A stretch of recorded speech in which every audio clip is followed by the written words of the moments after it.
Mediocrity is everywhere right now. And we're all trying to find an easy way out. And we're judging ourselves. Let's say there's 10 people in this room and we're all mediocre. But I'm the best of the mediocre people. I now think I'm great. I'm great. We surround ourselves around people that make us feel great. They tell us what we want to hear. The second we put ourselves amongst the uncommon people, we don't like that feeling, that challenging feeling of that person who's waking up at 3:30 in the morning and say, hey, put your shit on, we're going for a run. We don't like that challenge. We like that person who says, hey, you know what, man, I don't feel good today, man. And they say, oh, it's okay, brother. We'll take a day off, man. We'll get a pizza and watch the game. We like that. We love that feeling. Why? Because you understand, man, we're good, bro. We don't want that like this. Hey, man, no, bro. Get your shit on, man. Stop being a punk. We don't want that in our lives. We don't want that person who's constantly challenging our weaknesses. We want that person who's constantly, making us feel nice and good and secure in ours. That's the mediocrity of life. We want to be the best amongst the average people. People wonder, how do you stay hungry all the time? Because after I accomplish something, I don't sit back like a lot of guys who graduate buds, graduate this, graduate that. They get comfortable. They wonder why I'm getting weak, man. I don't know, I lost my edge. What's going on? Because once you hit the top of the mountain, guess what happened? I'm good. I'm good. So you wonder why you're falling down now. Because once you reach the top of the mountain, you got to build another one. That's mediocrity. There's a lot of people in mediocrity who have a nice resume, but they're one-timers, man. They hit a one-time deal. They busted it open, got a lot of money, but they're good. You're mediocre now, man. What are you doing today, tomorrow, the next day? That's why I'm listening to theorists. I don't listen to all that bullshit. I listen to them who's like this, man. What's wrong, man? I'm tired, dude. Why are you tired? Because tomorrow, I got to do the shit again, man. Whatever the shit is that made me nauseous and sick to my stomach, it made me hurt. There's no ending. And that's the person I listen to. That's the person who's gained knowledge. You gain knowledge through suffering. And on the other end of suffering is a world that very few have ever seen. It's a beautiful world because that's where you find yourself. You don't find yourself in over here. You find yourself on the other end. Like the 100-mile race I was on, I ran it for 24 hours. I found myself on the other end of that race. That 19 hours, I found, wow, there's a whole nother world out here that I've never even saw. But the world's in your mind. And that's what all that mediocrity is about. Mediocrity is contagious. Most people live their whole lives without ever contemplating what it means to be great. They put all the greats on a pedestal, but think of themselves as mere mortals. And that's exactly why greatness eludes them. They turn it into some untouchable plane, impossible for almost anybody to reach. And it never even crosses their mind to aim for it. No matter what I'm doing or which arena I'm engaging in, I will always aim for greatness because I know that we are all mere mortals and greatness is possible for anyone and everyone if they are willing to seek it out in their own soul. In Goggins terms, greatness is a state of letting go of all your faults and imperfections, scavenging every last bit of strength and energy, and putting it to use to excel at whatever you set your mind to. Even if some motherfucker out there told you it was impossible, it is a feeling pursued by those rare souls willing to extend themselves beyond reason and pay the cost. In the late 1950s, Captain Joseph Kittinger was a pilot in the Air Force, tapped for experimental aviation and skydiving duty in New Mexico. He wasn't a household name. In fact, hardly anybody knew the first thing about him until August 16, 1960, when he donned a red duct tape pressure suit and boarded an open-sided gondola tethered to an onion-shaped helium balloon. He flew that rig nearly 20 miles high until he reached the thin atmospheric line where everything goes from blue to black. He traveled to a place where the horizon did not exist. He was above and beyond all previously known limitations. Suspended at 102,800 feet, he unclipped his harness and stepped into space. His free fall lasted nearly 5 minutes. His maximum velocity was 614 miles per hour. He plummeted over 80,000 vertical feet before his primary chute opened. This was no Red Bull sponsored party. It wasn't a television show. Kittinger wasn't an entertainer. He was an explorer, a seeker of a new realm for the world. His flight and his jump helped make manned space flight possible. And also for himself. I don't jump to Earth from outer space, but I know that atmospheric line between blue and black. It is the glimmer of greatness that runs right through the human soul. We all have it. Most of us will never see it because to get there requires a willingness to extend yourself to the limit without any guarantee of success. Then again, success is just another mile marker on the journey. Landing the jump and walking away while lighting a cigarette as if it were a typical day on the job made Kittinger look cool. But it didn't make him great. His willingness to do it in the first place, knowing that the chances of failure were high and everything it cost him, made him great. It wasn't a stunt to garner fame or publicity. It was merely an attempt to see what was humanly possible and be redefined. Never doubt that we can redefine ourselves.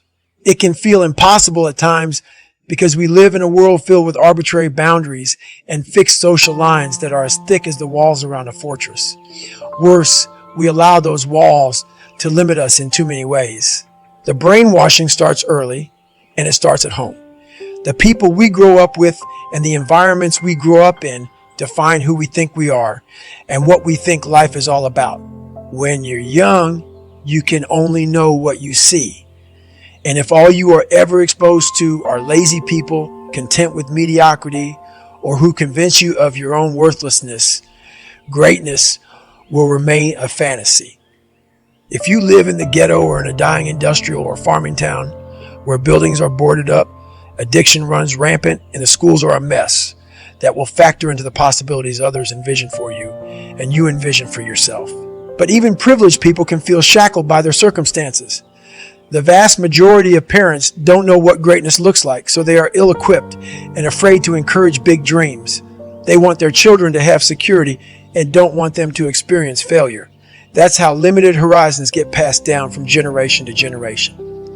Should we really be surprised that almost everybody has a knack for twisting their story to work against themselves? I hear it all the time. Privileged kids say, "I have too much, so I cannot develop the skills that you have." The kid that came from nothing will tell me, "I don't have enough. Therefore, I cannot develop the skills that you have." No matter where someone is in life, they never fail to confess why they can't get where they need to go. The minute they open their mouths, I see how limited their horizons are, and their sob stories come with the expectation that I will deliver a become great package to their front door. But that's not how it works. When I was losing the weight, I had to miserably wake up every morning in the cold because it was Indiana, November when it started. I was miserable. This is your new life. Take it or leave it. There's no happiness about it. There's no peace behind it. It sucks. It just fucking sucks. And that's the one thing, if I could teach anybody anything, it just fucking sucks. And it's going to continue to suck. And then one day you'll get to a special part in your life that it might get a little bit better. But to lose the weight you have to lose, my friend, sorry, it's going to suck every fucking day. Because then when you're 300 pounds, you're going to go out to lose weight, you could probably get injured. So then you got to work on the injury, and then you get even more depressed. This is what I went through. And then you're hungry because now you're depressed. It's just a vicious cycle. And if you're not strong mentally and you have no willpower, you're going to continue falling back in this hole versus the man that sits back and goes, "All right, motherfucker." This is why I cuss, because this is what is in me. This is what it took for me to be me. Sorry. It didn't take, "Hey, okay, we're going to do this today." No, this fucking really sucks. This is real, dude. This is real. And every day I'm set back. I'm set back. I'm set back. I'm set back. So this is what I would tell your boy. This is exactly what I tell him. Every day you wake up, you could probably be set back for the first 4 weeks before you lose to significant weight because of the mind's going to be fucking with you the whole time. There's no dopamine. There's no dopamine in there at 300 pounds. You got nothing. Your hormones are shot. You have to envision something that is more powerful than you. Something has to get you out of bed.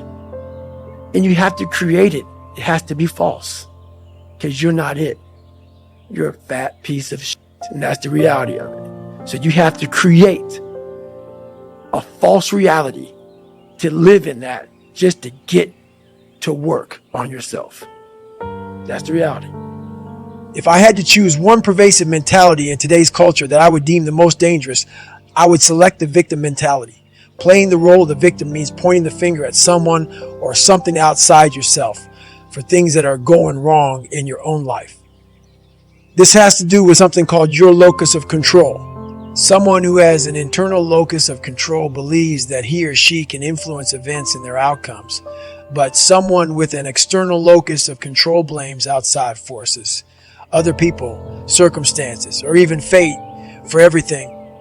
Everywhere I look in today's society, it seems that more and more people have an external locus of control.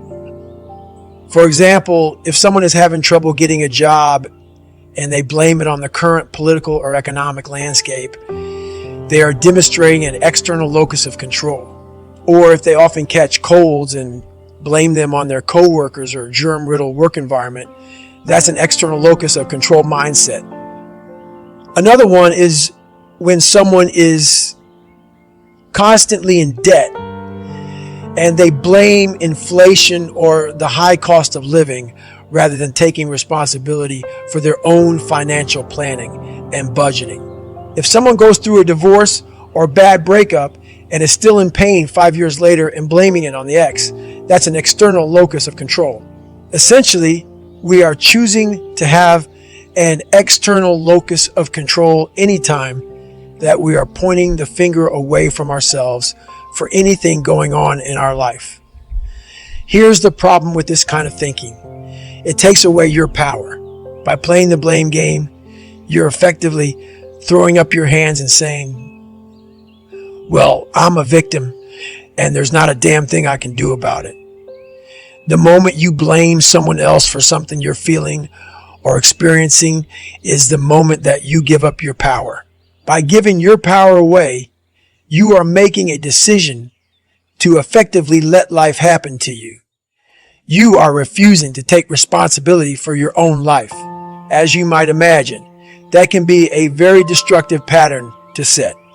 In order to stay connected with our best self, we need to always take responsibility for what happens in our life. We need to find a way to have control, even in moments where it just seems like the world is out to get us. Sure, bad things happen that are outside of our control. But here's the key. We are 100% in control of our reactions to those things. We can choose to spiral into depression, anxiety, anger, resentment, or frustration and just pull the covers back over our head. Or we can choose to react in a way that benefits us and those around us. If we fail a test, we can analyze what went wrong and study in a more effective way before taking it again. If we keep catching a cold, we can learn about how to boost our immunity and overall health. The list goes on and on. But the bottom line is that we have a choice. Blame someone or something else that we can't control, or find a way we can take responsibility and change what we're doing so we can change the outcome. I wanted that comfort zone that everybody looks for, that pat on the back. They don't want to hear all the bad shit. They want to hear everything that they're doing right. And I realized that's what kept me in this world. That's what kept me in this world of not accomplishing anything. So what I did was I became that big, bad, nasty that you don't want to walk into at nighttime. I became the roughest critic in the world on myself. And that's what changed me. I literally saw myself in the mirror. I saw the truth versus saying, my dad did this to me from beating me, kids in school from calling me nigger did this to me, my life did this to me, my broken foundation did this to me. I took that and said, you know what? Well, some people may help this happen, but now I have to own this. No one's going to come back to save me. No one's going to come back on this couch and say, hey, it's okay. You're going to be okay. No, I'm not. I'm not going to be okay. I had to realize I had to take a stand. I had to make a real stand. And it was painful to look at who I was, what the world and myself created. It created a very lonely, depressed, insecure man that would do anything just to have a friend. And I saw that as very pathetic. When you look at the truth, it becomes very ugly and pathetic.